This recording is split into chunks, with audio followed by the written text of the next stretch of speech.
Good morning. My name is Patrick Neal. I've been bookselling for a long time and I'm a massive fan of Batchline. So I'm going to show you the basic reports on Batchline.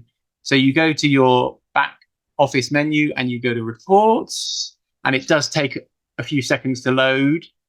And I teach a course called Introduction to Bookselling, and the 4 reports I'm most keen on for that course are bestsellers, category review, slow sellers, and outstanding customer orders.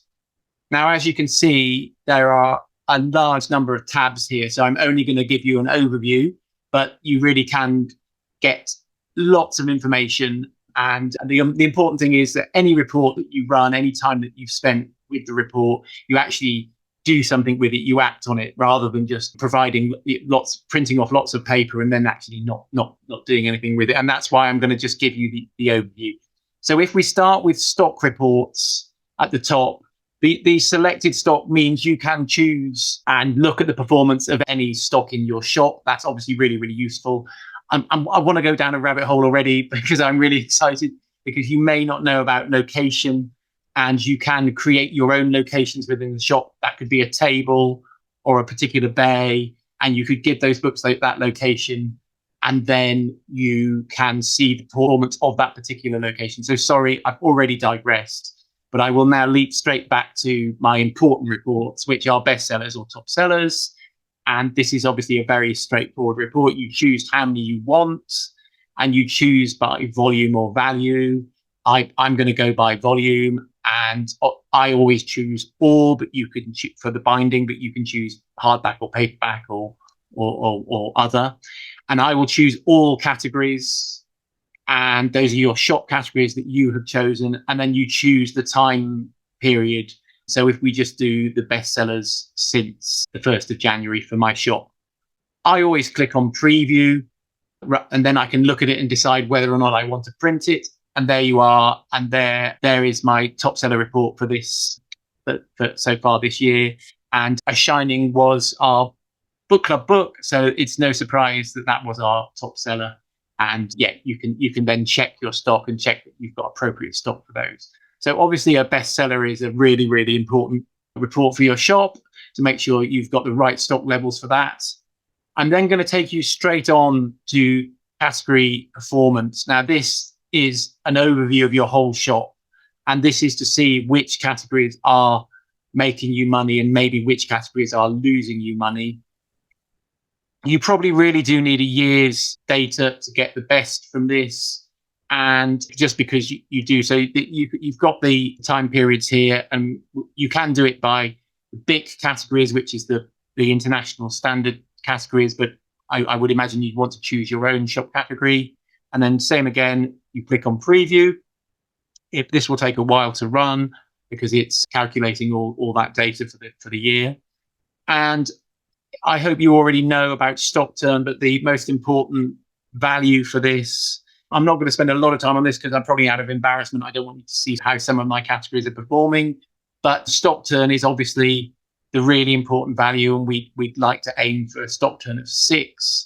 And you can look at your categories and see, and also the very easy metric is your percentage stock value against your percentage sales value and whether they match up with one another. So that is a really, really useful report to see how the whole shop is running. You don't need a year's value for that percentage sales against percentage stock. That can be any time period, but I would say for stock turn, you need you do need a year. So that's bestsellers and category performance. That's within the stock reports. Age stock, this is to see where you may run returns reports. Returns is a whole task in itself, but this is where you would choose to see, and you may choose that you want to see anything you've got more than one of, or say more than 2 of, and then you choose the dates that it had, and movement means nothing has happened. You haven't sold it, you haven't received it. And I'm sorry, I haven't changed the year periods here. So we want to get a bit further ahead. So if let's say we're going to choose everything that hasn't moved since the 1st of November, And then that means you haven't had any goods in or anything. And that's probably best for your 3 months grace for your returns period. I hope I'm making sense for your returns. And then I would actually put the same period for no sales. You choose, we'll just do the first. We haven't sold anything since the 1st of January. And then you choose supplier or category. And then you run the report. And this will show you books that aren't selling, aren't making you any money. I'm not going to run it because it'll take a while to run. But you can, as I say, choose your supplier, and you could choose a particular category. But I would say I would run it for the whole shop. So that's a really valuable sort of returns report. You can obviously run returns in Batchline returns, but this is a way you can just run a report and see how that goes. Now, I am very keen on customer orders. And I think it's really, really important that you keep an eye on those. And we make a lot of money from our customer orders. And so I always want to know if we've disappointed a customer or not. And so we basically run this report once a week at least, just to make sure that anything we've ordered for a customer has come in. Now, this report is very, very simple. You can sort it by date and by supplier. You're probably going to have got your customer orders from gardeners, but if you don't, like we get our customer orders from lots of different publishers. And then we will just run it actually for, say, the last 12 months, just to make sure. And then we just run that report. Now, this report doesn't show you the comments. It only shows you the books that are outstanding. And we obviously put a comment if the book is not yet published or anything like that. So it may well be good to go to customized reports.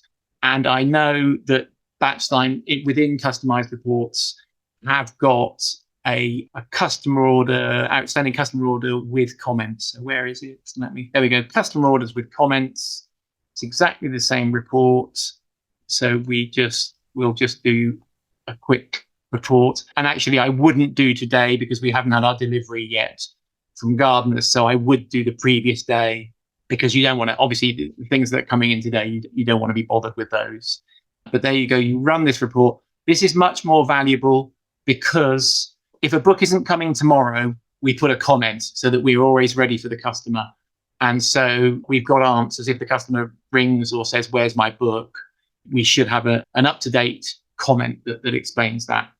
So really, that is probably an overview. As you can see, if you could do, some people don't like doing replenishment on the screen, so they print off their daily sales and look at it and then order that way. I just use replenishment. But there are obviously lots of different reports available to you. And as I mentioned, the custom reports, you can actually ask Batchline to tailor make a report for you that is specific to your business. And if we look, you can see I've got Jaffe and some Jaffe and Neal ones there that I've named myself. So I would suggest you familiarize yourself with the 3 or 4 reports that I've suggested, and maybe play with some of the other ones like stock valuation. That will just give you, now this is where if you are doing all your Batchline tasks accurately, if you press preview, which I'm not going to, then this will tell you exactly how much stock you've got in your shop at a financial value, which is obviously really, really interesting. So that'll probably do for starters. I hope that's helpful. Thank you very much.